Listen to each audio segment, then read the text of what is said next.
लखनऊ का एक message media वाला मेरी स्पीच बहुत डालता है। एक मेरी स्पीच उन्होंने डाली है, वो मेरे गले का फांसी का फंदा बन गया है। वो पिछले साल हमने CAA के ऊपर हमने स्पीच दी थी कि आप अगर प्रोटेस्ट करते हैं तो इससे क्या फ़ायदा होता है, प्रोटेस्ट करने से और गवर्नमेंट को क्या नुकसान होता है। प्रोटेस्ट करते हैं तो बाहर के जो इन्वेस्टर होते हैं वो पैसा नहीं लगाते हैं, तो गवर्नमेंट को नुकसान होता है। तो ये चीज़ जब हम बताने लगे तो अभी 3-4 रोज़ पहले उस वीडियो को काट करके 1.5 मिनट का अभी किसान आंदोलन से जोड़ दिया और उसमें क्या लिख दिया, देखिए मौलाना भारत की अर्थव्यवस्था को हार्म करने के लिए, लगाम लगाने के लिए किसान के साथ और सरकार के खिलाफ। अब हमारे पास फोन आ गया वहां से, बेंगलोर से कुछ लोग होते हैं ना जो चेक करते हैं, उन्होंने कहा कि सर मैं newscheck.com ऐसे कुछ बोल रहा हूँ। बोला आपकी एक स्पीच वायरल हो रही है और कहीं आपके ऊपर कोई धारा वारा न लग जाए। हमने कहा कि क्या है, हमने कहा, जब उन्होंने मुझे भेजा लिंक, हमने कहा कि अरे पागल हो, ये तकरीर 1 साल पहले की और अभी जोड़ कर देख रहे, उसको कहो जिसने ये डाला है। तो उन्होंने उसमें जो डाला मैसेज मीडिया वाले ने और कई मीडिया वालों ने, तो उसमें उसके सब्सक्राइबर्स बहुत हो गए, देखने वालों की तादाद कई 10-12 मिलियन में चले गए। तो यूट्यूब के अंदर में जिसकी वीडियो ज्यादा देर देखी जाती है, यानी टाइमिंग के एतबार से अगर वो वीडियो ज्यादा इस्तेमाल, ज्यादा लोगों ने देखा है, तो यूट्यूब वाला सोचता है कि हाँ ये बेचारा बड़ा मुखलिस है, बहुत मेहनत से डालता है, कहीं पे भी जलसा होता है तो पहुंच जाता है। एक कलकत्ता का अलिफ मीडिया वाला है, हम यहाँ पहुँचे इधर बांग्लादेश के बॉर्डर के करीब, भारत में अपने किशनगंज और दिनाजपुर में, हम उसको वहाँ पर देख लिए। हमने कहा भैया यहाँ कैसे आ गए तुम वहाँ से इतने दूर से? बोला कि हजरत आना पड़ता। हमने कहा कि चलो नीयत थोड़ी साफ कर लो, आते हो मेहनत करते हो अच्छी चीज़, लेकिन इस मीडिया के ज़रिए से ये नीयत करो कि मौलाना अब्दुल्ला या दूसरे हमारे अकाबिरीन मौलाना शुअरा किराम बहुत सारे पैगाम, मैसेजेस अच्छा कौम को देना चाहते हैं, तो आपके यूट्यूब चैनल से, आपके फेसबुक आईडी से, अगर पेज से अगर किसी को फ़ायदा पहुंचेगा तो वो सुधर जाएगा, उसके अंदर कोई तब्दीली आएगी। अगर ये नीयत होगी तो आपका चैनल चलाना इस नीयत से, इनकम जो आता है शरीय एतबार से जायज़ है कि नाजायज़ है, वो तो हमारे मुफ्तियान किराम बताएंगे, मैं फतवा दूंगा नहीं, जो हमारे उलमाए किराम है वो बताएंगे। लेकिन इस नीयत से अगर आप करते हैं, नीयत सिर्फ आपकी ये है, पैसा कमाने की बिल्कुल भी नहीं है, तो मैं समझता हूं कि आपका ये सोशल मीडिया, आपका ये सोशल वेबसाइट आपके लिए बाइस सवाब बन सकता है, अगर ये नीयत है तो। लेकिन नहीं, पता चला कि एड आए, पैसा आया हमारे पास, सिर्फ पैसे की नीयत से अगर आप कर रहे हैं तो फिर भाई वो तो लना आमालुना वलकुम आमालुकुम, अल्लाह आपको सवाब देगा कि डंडा देगा,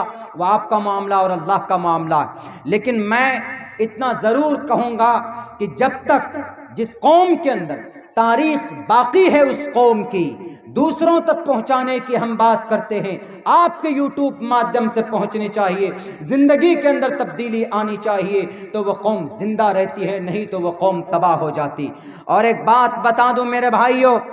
यही वो कौम है, मुसलमान कौम है, जिसके अंदर अपनी इतिहास को बताने का रिवाज मौजूद है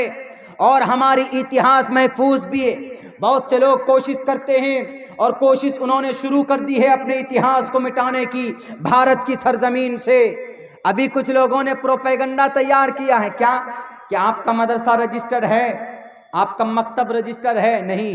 ये पेपर लाओ, वो पेपर लाओ, फला लाओ, ढिमाका लाओ, ये लाओ, वो लाओ। अब बेचारा जो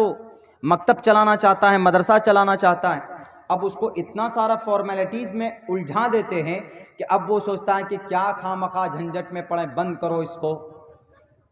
एक साजिश है, षड्यंत्र है। अगर आपकी अपनी शनाख्त बाकी रखनी है तो आप अपनी तारीख को, इतिहास को नौजवानों को बताएं। और ये चीज़ कहाँ से उनको मिलेगी? ये चीज़ उनको उनकी तालीमी इदारे से मिलेगी। हम पढ़े हैं, मदरसा था तो हम पढ़ने गए, मकतब था तो हम पढ़ने गए, مکتب ہی ختم ہو جائے گا، مدرسہ ہی ختم ہو جائے گا، مسجد میں پڑھانے کا نظام ختم ہو جائے گا، تو ہمارے بچے کو کہاں سے تعلیمات ملیں گی؟ اب یہ سازش ہے، ابھی 2-3 جگہوں کے اوپر یہ سازش کامیاب ہو رہی، ایک ادھر کسی اسٹیٹ میں، ایک ادھر کسی اسٹیٹ میں۔ کیا کہہ رہے ہیں کہ مکتب کوئی چلائے گا تو پہلے یہ پیپر لائے، وہ پیپر لائے، وہ پیپر لائے۔ کیوں مکتب چلانے والوں کے لیے پیپر ہے اور کسی دوسرے آدمی کے لیے نہیں، کسی دوسرے دھارمک پرسن کے لیے نہیں ہے؟ میرے بھائیوں، آپ تعلیمی مکتب وجود میں لائیے۔ اگر آپ اسکول بناتے ہیں یا مکتب بناتے ہیں تو جو قانونی پروسیس ہے پہلے آپ اس کو وجود میں لائیے، اس کے بعد اگر آپ اس کو چاہتے ہیں کہ رجسٹر کریں، کرنا چاہیے رجسٹریشن، اور رجسٹریشن کے لیے کوئی بہت بڑا آج پہاڑ نہیں توڑنا پڑتا، پہلے ٹرسٹ رجسٹرڈ کر لیجئے، اس کے بعد اسکول کی رجسٹریشن کرائیے یا مدرسے کی مکتب کی رجسٹریشن کرائیے۔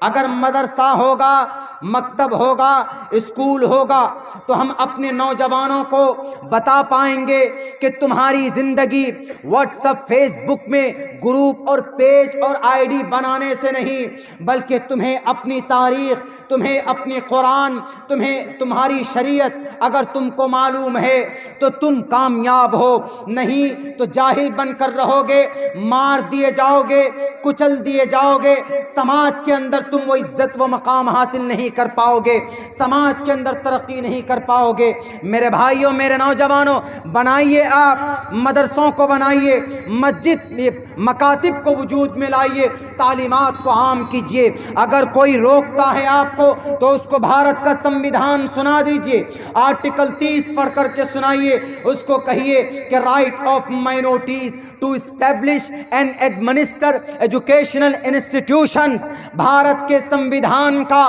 ہندوستان کے دستور کے، آئین کے دفعہ نمبر 30 پڑھ کر کے سنا دو۔ اگر کوئی نیتا آئے یا کوئی کلکٹر آئے یا کوئی ایس پی آئے یا کوئی ڈی ایس پی آئے، آپ کے مکتب کو اگر بند کرنے کی بات کرے یا آپ کو قرآن کی تعلیم دینے سے روکے یا آپ کو مسجد میں نماز پڑھنے سے کوئی روکتا ہے، میں یہ تقریر اس لیے کر رہا ہوں چونکہ معاشرے کے اندر اگر یہ چیز ہوتی ہے تو یہ ایک برائی ہے، اور ان برائی کو روکنا بھی میری ذمہ داری ہے۔ صرف نماز کے اوپر آپ کو آمادہ کرنا مولانا کی ذمہ داری نہیں ہے، روزے کی فضیلت بیان کرنا صرف مولانا کی ذمہ داری نہیں ہے، بلکہ